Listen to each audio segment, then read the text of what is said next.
kita ceramah, lagi asik-asik ceramah, tiba-tiba ada ibu-ibu membelakang. Dia balik ke belakang, kaget saya. Kok dia membelakang? Dia ambil handphonenya, lalu apa? Dia selfie. Lalu dia tulis di Facebooknya, latar belakang Dasat Latif. Saya dijadikan background.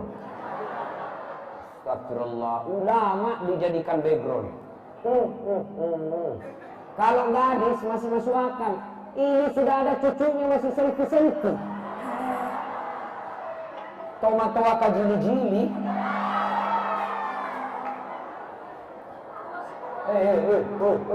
Simpan dulu HP-nya, simpan dulu. Dengar dulu ceramah, kita dengar dulu ceramah. Ada juga yang pura-pura foto. Padahal dalam hatinya dia HP baru. Simpan dulu HP, kita dengar ceramah dulu. Selama kita lihat HP dan itu monitornya kita tatap terus, setan goda kita, jauh kok. Akhirnya apa? Kita tidak dengar dakwah. Maka kita simpan dulu, balik itu monitornya balik ke bawah. Wa qala idzan, Allah kemudian berfirman, Bismillahirrahmanirrahim. Innallaha wa malaikatahu yusalluna 'alan nabi. Ya ayyuhalladzina amanu sallu 'alaihi wa sallimu taslima. Sesungguhnya Allah dan para malaikatnya, dengar baik-baik, Allah dan para malaikatnya bersalawat kepada Rasulullah Muhammad sallallahu alaihi wasallam. Maka wahai orang-orang yang beriman, bersalawatlah kalian kepada Rasulullah dengan sebaik-baik salawat. Ketika Allah perintah puasa, Allah tidak ikut menunaikan ibadah puasa. Ketika Allah perintah sholat, Allah tidak ikut menunaikan sholat. Ketika Allah perintah zakat, Allah tidak ikut bayar zakat. Allah perintah haji, Allah tidak ke Baitullah menunaikan ibadah haji.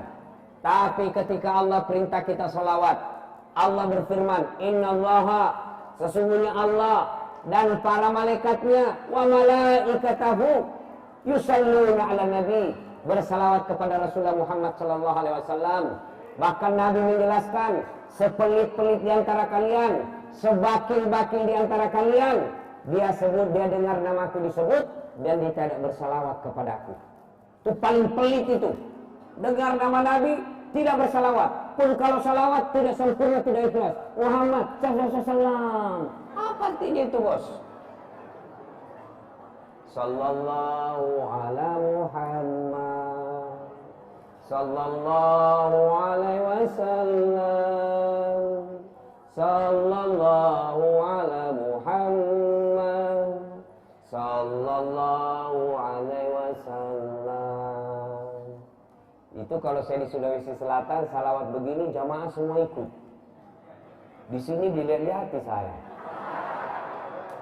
Dia kira barangkali saya nyanyikan. Sallallahu ala Muhammad sallallahu alaihi wasallam.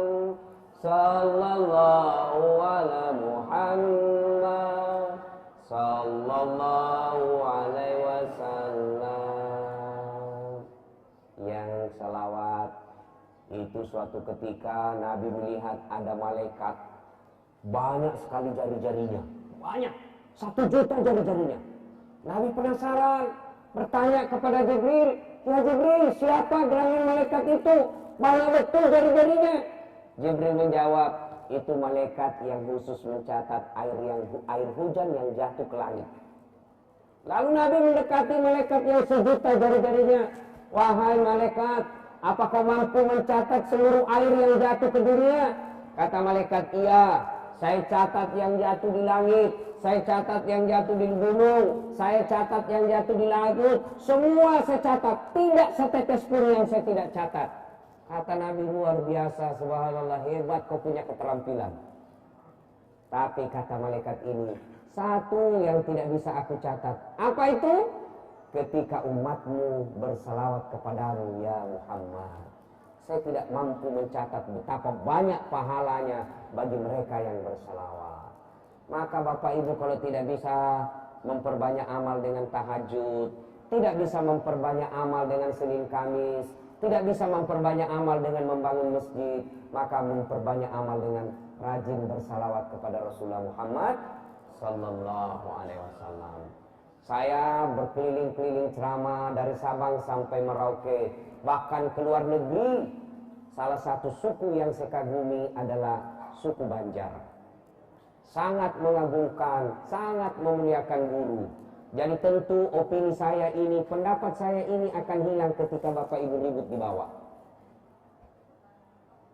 Ketika saya lihat banyak ibu-ibu yang cerita di sana, berarti salah pendapat saya selama ini. Ternyata ibu-ibu Banjar pacarita juga rupanya. Diam dulu ya Bu ya, kita dengar ceramah dulu. Bu, bisa? Nah, sayang-sayang, hari libur, jangan sangka buruk. Tadi bilang mudah-mudahan tunjangan naik. Tunjangan yang Bapak dapat, tunjangan akhirat. Mesti bersyukur sama Pak Bupati. Hari libur diundang dengan datang ceramah. Masya Allah, Anda tidak dikumpul kita di sini. Barangkali ada ibu-ibu yang gosip, barangkali ada yang pergi selingkuh, barangkali ada yang pergi judi. Coba, ayo. Alhamdulillah kita diundang datang dengan pengajian. Alhamdulillahirabbil alamin. Ibu bapak, saudara-saudara sekalian, teristimewa yang kita hormati, tuan-tuan guru, habaib, teristimewa yang kita hormati, Bapak Bupati Kabupaten Kota Baru, Bapak Haji Sayyid Jafar, Sarjana Hukum, beserta Ibu, dan Bapak Sekda, beserta Ibu, yang insya Allah dimuliakan dan dirahmati oleh Allah Subhanahu wa Ta'ala. Alhamdulillah, Ramadan telah kita tuntaskan. Tentu sudah banyak amal kebaikan yang telah kita kumpulkan. Siang hari kita puasa, sore hari kita istighfar jelang buka. Selesai buka puasa, rasanya kita masih lapar, masih capek, kita datang berjamaah di masjid maghrib. Selesai berjamaah maghrib kita pulang, kemudian istirahat sejenak. Rasanya capek belum berakhir, kita datang ke masjid sholat isya dan taraweh. Selesai taraweh, rasanya kita ngantuk, tapi kita hilangkan ngantuk itu dengan tadarus. Selesai tadarus, baru kita tidur. Rasanya belum lelap tidur kita, bangun dini hari. Untuk apa? Kita makan sahur. Selesai makan sahur, kita menuju ke masjid untuk sholat berjamaah. Selesai sholat jamaah, kita dengar kuliah subuh atau ceramah subuh. Selesai sholat subuh, selesai dengar ceramah subuh, kita balik ke rumah siap-siap datang ke kantor. Subhanallah, banyak amal yang kita kumpul. Seiring dengan itu, Rasulullah Sallallahu Alaihi Wasallam memberikan kabar gembira. Man shoma Ramadana imanan wahtisaban ghufira lahu ma taqaddama min zambihi. Barang siapa yang berpuasa di bulan suci Ramadan, siapa saja, apakah ulama, apa pegawai malas, apa pegawai rajin, pegawai honor, orang miskin, orang kaya, siapa saja kata Nabi, berpuasa di bulan suci Ramadan dengan niat iman dan ikhlas semata-mata karena Allah, diampuni dosanya yang telah lalu dan yang akan datang. Itulah sebabnya masuk 1 Syawal kita rayakan kemenangan kita dengan beraidil fitri. Apa itu Aidil Fitri? Kalau diterjemahkan ke bahasa Indonesia, terjemahannya kurang lebih bermakna kembali menjadi suci. Suci dari dosa dan kesalahan. Dengan catatan, dosa yang bagaimana diampuni Allah di bulan suci Ramadan. Karena dosa itu ada 2 sifat sumbernya. Yang pertama, dosa kepada Allah. Yang kedua, dosa kepada sesama manusia. Nah, selama Ramadan, dosa yang bagaimana diampuni Allah? Sementara dosa kepada bawahan, dosa kepada pegawai, dosa kepada istri, dosa kepada suami, dosa kepada ajudan, dosa kepada sopir, dosa kepada tetangga, belum diampuni sebelum meminta maaf sama yang bersangkutan. Alhamdulillah, kita bangsa Indonesia, seperti yang disampaikan Pak Bupati tadi, selesai Ramadan ada tradisi. Ini halal bihalal, bukan syariat Islam, tapi dia tradisi bangsa Indonesia. Selesai Ramadan kita halal bihalal. Apa itu halal bihalal? Bahasa Arab yang hanya ada di Indonesia. Ini hebatnya orang Indonesia, Pak. Jago bikin acara, kasih habis anggaran.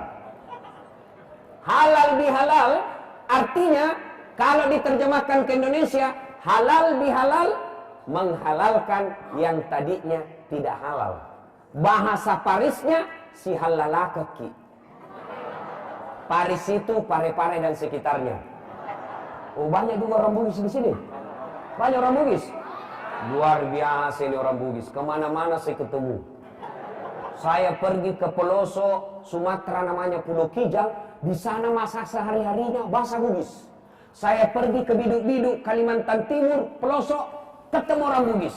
Saya ke Kalimantan Utara, Bulungan, ketemu orang Bugis. Saya pergi Kalimantan Selatan, Kota Baru, ketemu orang Bugis. Begitu saya masuk penjara, banyak juga orang Bugis. Hebat ini orang Bugis ini. Nah, ibu bapak, saudara-saudara sekalian. Nah, berbicara soal halal bihalal dari Sabang sampai Merauke, temanya ketika berbicara tentang halal bihalal umumnya satu saja. Apa? Dengan halal bihalal mempererat persatuan. Dengan halal bihalal meningkatkan ukhuwah Islamiyah. Dengan halal bihalal memperkuat jalinan persaudaraan. Nah, itu saja. Tidak ada dengan halal bihalal meningkatkan kerukunan umat, meningkatkan keluarga sakinah, mawaddah warahmah. Nah, itu nasihat pengantin itu, bos. Ya, bicara soal halal bihalal pasti ukhuwah, pasti persaudaraan. Bicara tentang persaudaraan inilah maka ada 4 poin yang harus saya sampaikan. 1. Pertama yang harus kita tahu, kenapa putus persaudaraan? Kenapa orang bercerai-berai? Kenapa orang musuhan? Di alam demokrasi seperti sekarang ini, yang paling banyak orang bermusuhan gara-gara apa? Pilkada. Orang mau jadi bupati dia baku musuh. Beleng-beleng. Orang mau jadi gubernur dia bertengkar suami istri. Tadi pagi ada yang curhat sama saya, ibu-ibu. Wallahi, ibu-ibu curhat sama saya karena di Makassar lagi pencoblosan. Bertengkar sama suaminya gara-gara beda pilihan.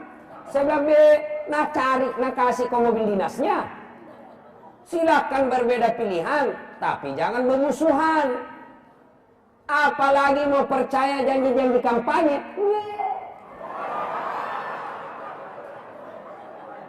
Oh, jangan percaya janji kampanye. Itu kampanye, andai saja boleh dia janji kita sorga, sorga pun dia janji kita.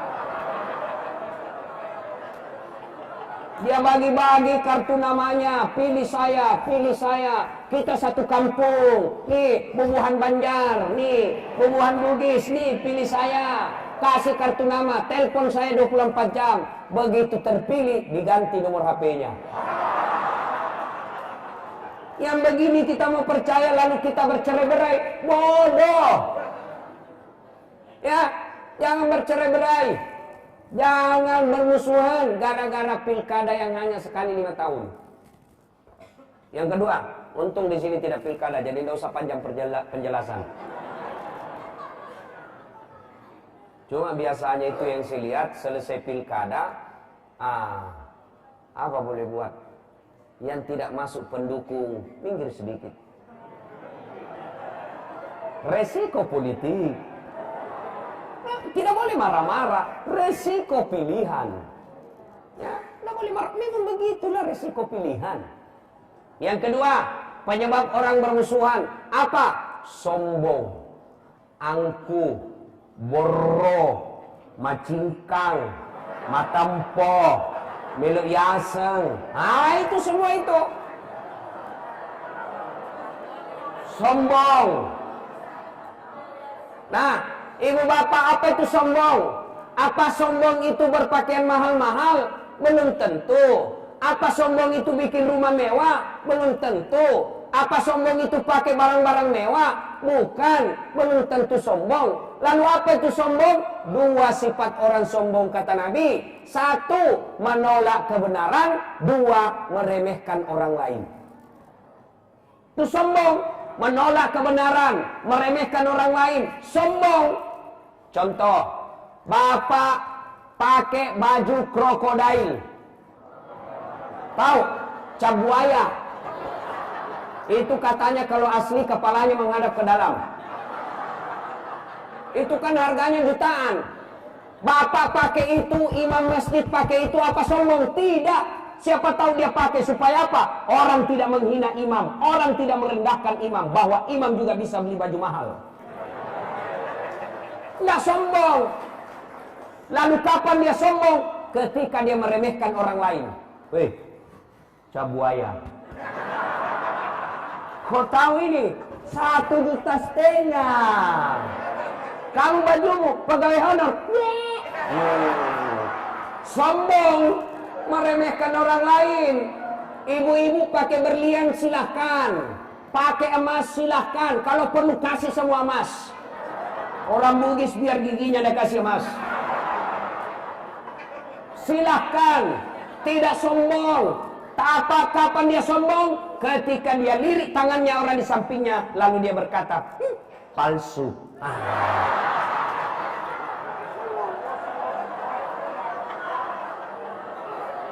Sombong.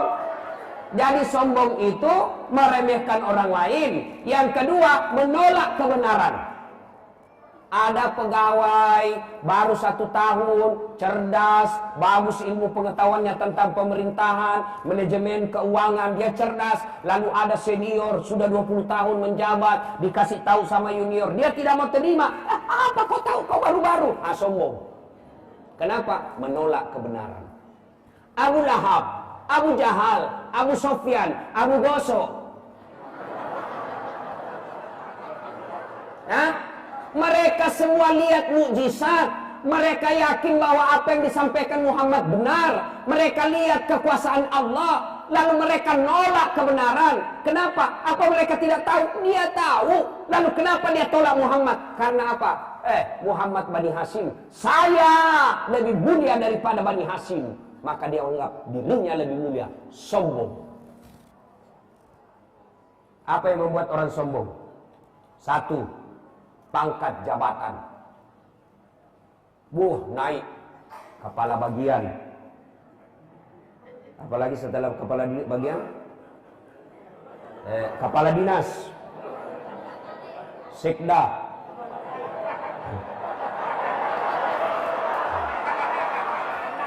Nah, naik. Pak. Jangan sombong. Ada batasnya. Apa? Pensiun. Biar bapak saudara sama bupati, tapi umur sudah cukup. Wabillahi taufiq wal hidayah. Keluar kok. Coba, jangan sombong karena jabatan. Ada batasnya. Apa batasnya? Umur. Apalagi yang membuat orang kada sombong? Kerja jabatan. Apa? Kepala dinas. Kepala dinas mau sombong. Iya, kalau disuka sama bupati. Tapi kalau tidak disuka sama istrinya bupati, nah.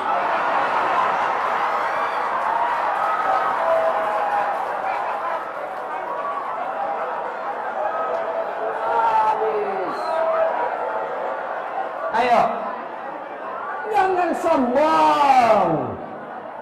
Bupati kau hari ini, kepala dinas hari ini, tiba-tiba bupati dengar kau selingkuh,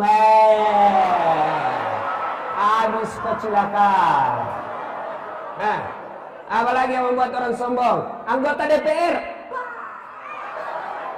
bupati, 5 tahun. Kalau terpilih lagi 10 tahun. Kalau tidak terpilih,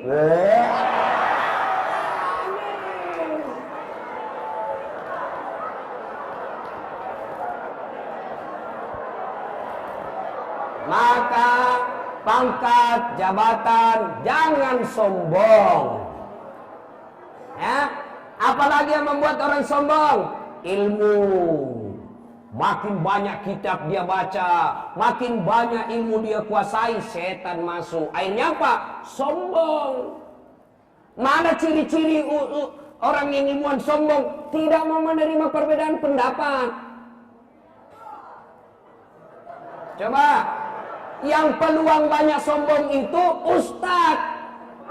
Ada enggak ustadz sombong? Banyak. Banyak teman saya waktu belum populer, saya miss call, dia langsung telepon. Siap ustadz. Waktu belum populer. Sekali sudah populer, saya telepon dari pagi sampai sore tidak diangkat-angkat. Begitu dia angkat, langsung dia bilang, siapa ya?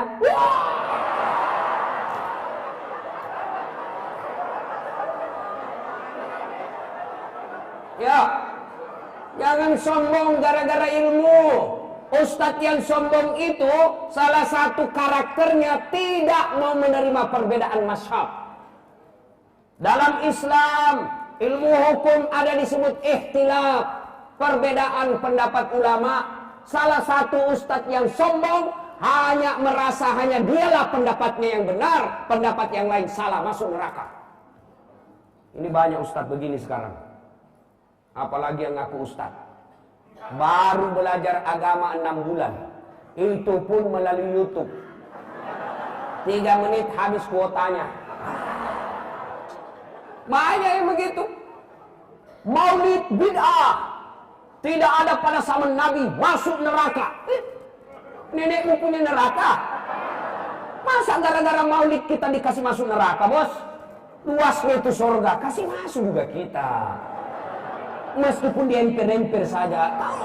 Kau silakan di tengah, biarlah kami di belakang ini. Yang penting jangan kasih masuk ke neraka. Banyak itu ustaz begitu. Halal bihalal, bid'ah, tidak ada pada zaman Nabi. Saya bilang jangan kau juga ceramah pakai mic.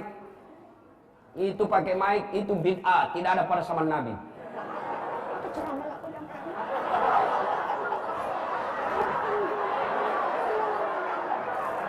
Mana bisa?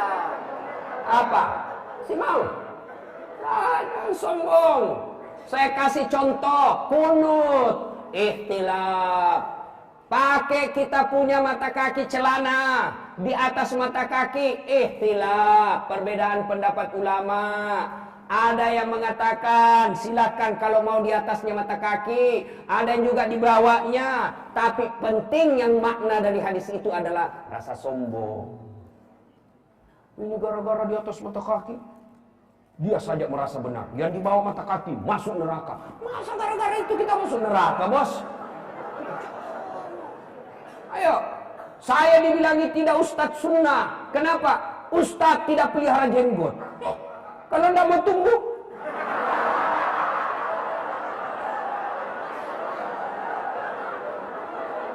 ini jadi masalah. Ayo, contoh lagi. Sekarang ini banyak yang ngaku-ngaku ustadz, belajarnya di YouTube 1 jam. Lalu dia salahkan orang yang sudah puluhan tahun belajar agama. Contoh, takbir. Selesai takbir, posisi tangan itu berbeda pendapat ulama. Allahu Akbar. 1, 2, 3 pas di atas dada. 3, 4 di bawah pusat. Bukan di bawah sekali ya. 5 lurus. Ini umumnya Syiah di Iran. Bapak mau begini silakan, jangan salahkan yang begini. Bapak mau begini silakan, jangan salahkan yang begini. Silakan. Mana yang betul? Betul semua. Mana yang salah? Kalau dia pakai 5-5-nya. Allah. Itu sudah pasti salah. Jelas? Jelas?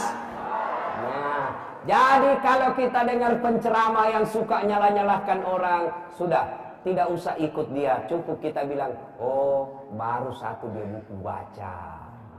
Sudah. Ustadz yang sombong tidak mau menerima perbedaan pendapat. Saya kalau ada ustadz petantang petenteng merasa dirinya hebat, saya cuma tanya, kalau begitu tabe ustadz, tolong terjemahkan alif lam mim. Apa? Mati kutu. Kau bilang hebat, Yasin aja kau nggak bisa terjemahkan. Apa artinya? utitu minal ilmi illa qalila. Saya tidak kasih kau ilmu kecuali sangat sedikit. Maka jangan sombong dengan ilmu. Allah marah, dia cabut kita punya ilmu. Akhirnya apa? Pikun. Berapa banyak orang pikun sekarang pada bisa sembuh? Apa ada obatnya obat pikun?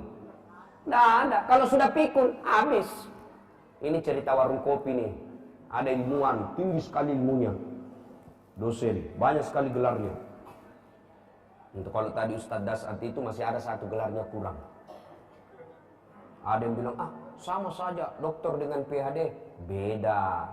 Kalau di depan DR, tuh DR, D besar, R besar, itu berarti S3-nya dalam negeri.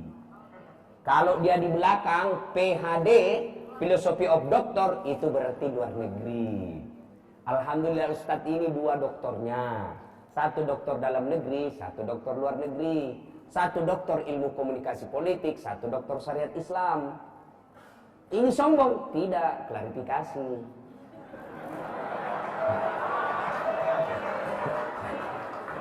Supaya tidak dituduh-tuduh apa ya.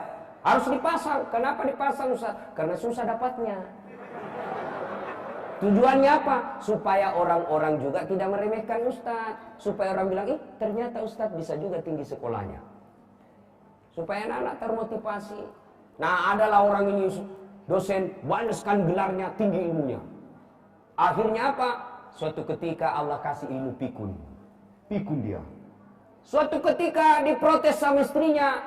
Kata istrinya, Pak, selama ini kalau kau mau pergi mengajar ke kampus, kau cium-cium jidatku. Ini sudah hampir 1 minggu kau keluar, tidak pernah lagi kau cium-cium saya. Langsung suaminya berkata, astagfirullah. Berarti siapa saya cium selama seminggu ini?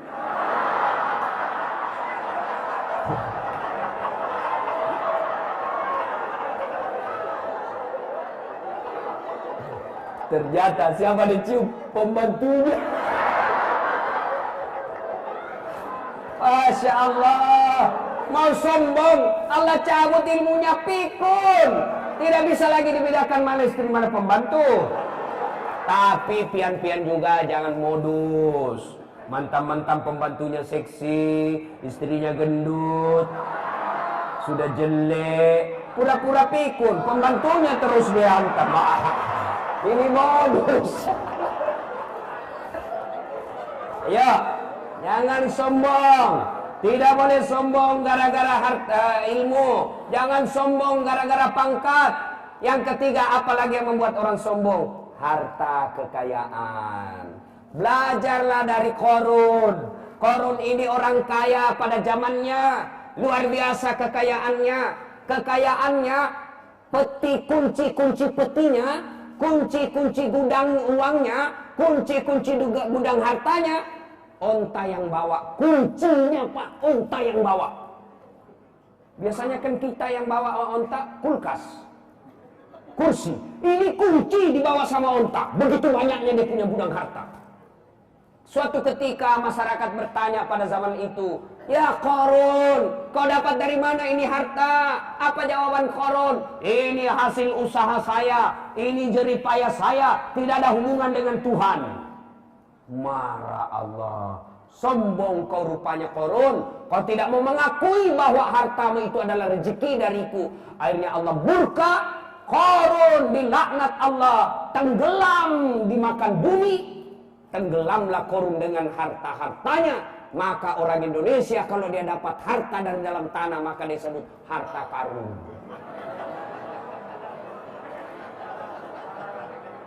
Ya, jangan sombong gara-gara harta. Allah marah, dia cabut kita punya harta. Berapa banyak saya kenal di Kalimantan Timur, pengusaha tambang batu bara, 5 tahun yang lalu bangkrut, sampai sekarang tidak bisa bangkit. Kalau Allah mau, kejap saja diambil kita punya harta. Oke lah, tetap kaya, tetap banyak asetnya, tetap banyak depositonya. Allah marah karena dia sombong. Akhirnya apa? Dia titip penyakit dalam dirinya. Sehingga apa? Banyak duitnya, tapi banyak penyakitnya.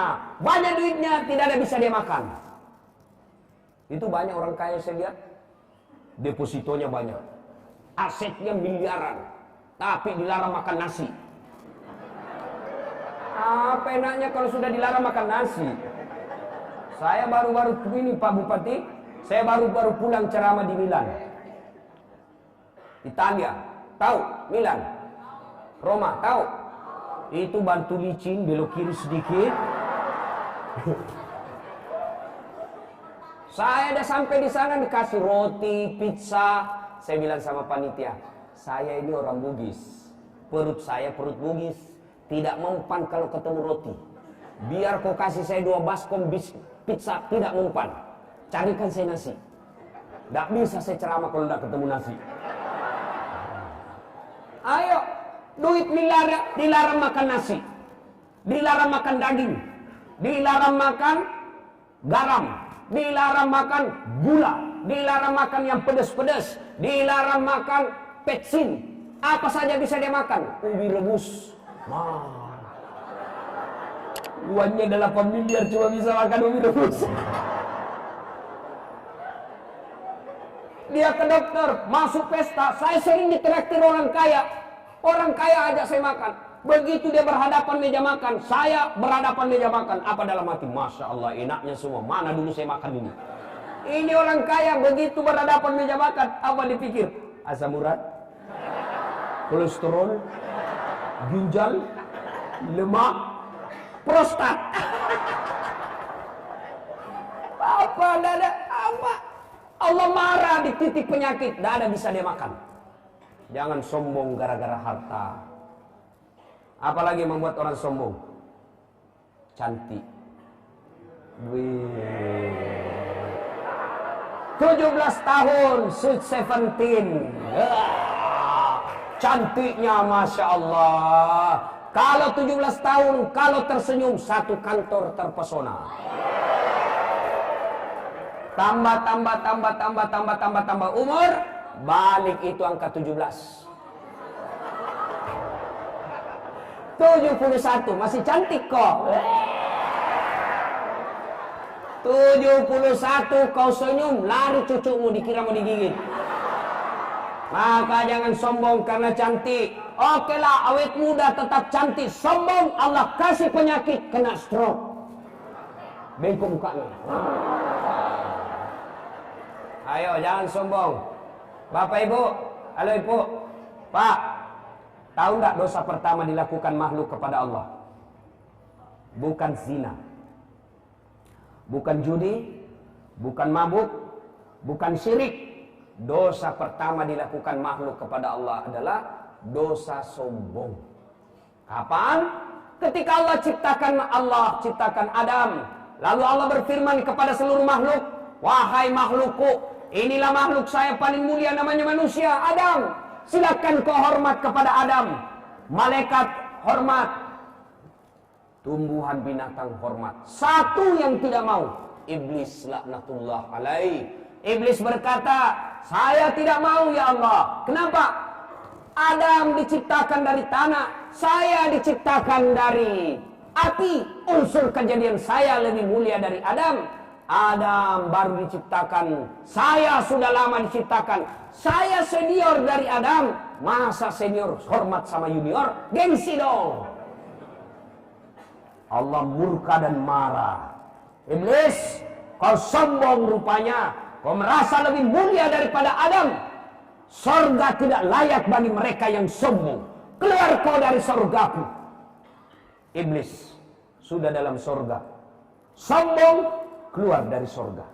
Itu sudah dalam sorga. Iblis sombong, keluar dari sorga. Apalagi yang kita masih di Kota Baru. Jangan sombong. Oke? Jangan sombong. Bapak Ibu, dalam hadits qudsi Allah jelaskan, ada 3 teman setan di dunia. 3 teman setan di dunia. Satu di antaranya adalah ghaniyun mutakabbir, orang kaya yang sombong. Kaya pangkat, pejabat sombong, temannya setan. Kaya harta, hartawan sombong, temannya setan. Kaya ilmu, ilmuwan sombong, temannya setan. Kaya kecantikan, rupawan, sombong, temannya setan. Tapi orang masih bisa maklum, kaya terkenal, banyak duitnya, tinggi jabatannya, sombong. Ya maklum, orang masih maklum. Kenapa? Memang dia kaya, pantaslah dia sombong. Tapi temannya setan. Tapi kalau sudah miskin, pengangguran, tidak terkenal, jelek mukanya, bau keteknya, sombong lagi, bukan temannya setan, kau sudah jadi setan celaka.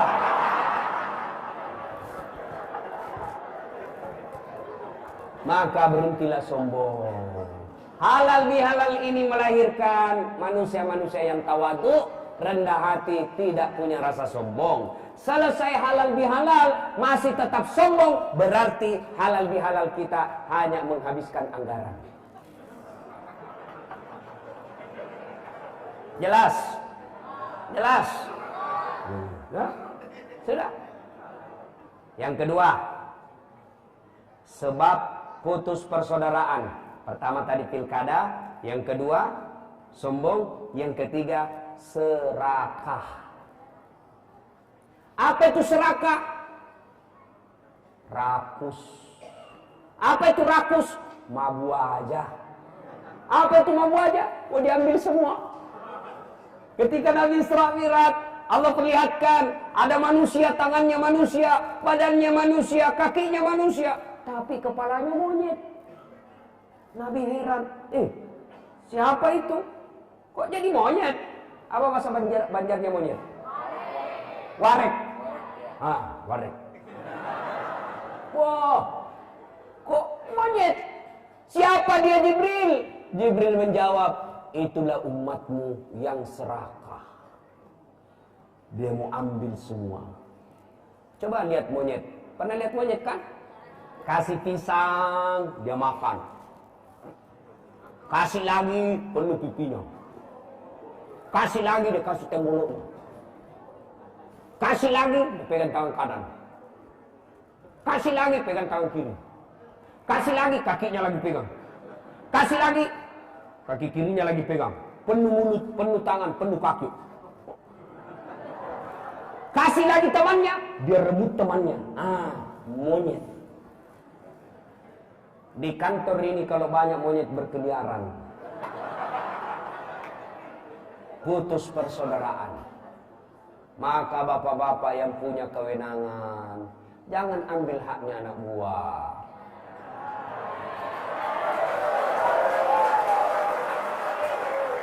Anak buah juga kerja yang baik. Jangan taunya gosip.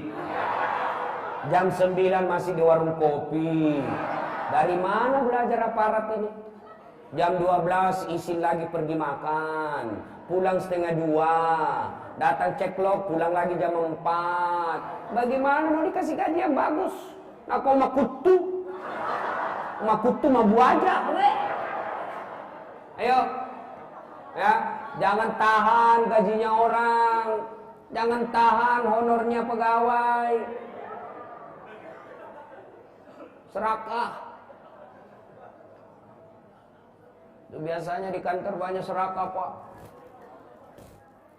Dia pengawas, dia panitia, dia kontraktor.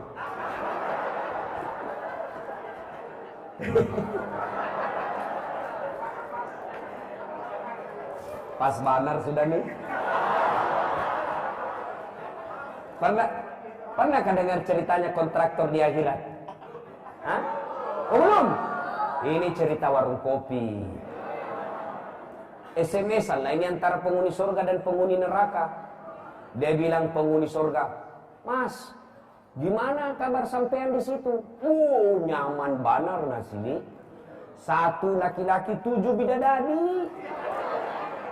7 bapak-bapak yang punya 1 ikhlas, insya Allah Allah sediakan 7 bidadari.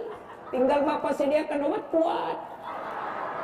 7 bidadari. Dan perawan terus, tidak pernah kentut. Tuh bidadari. 7 bidadari. Masya Allah.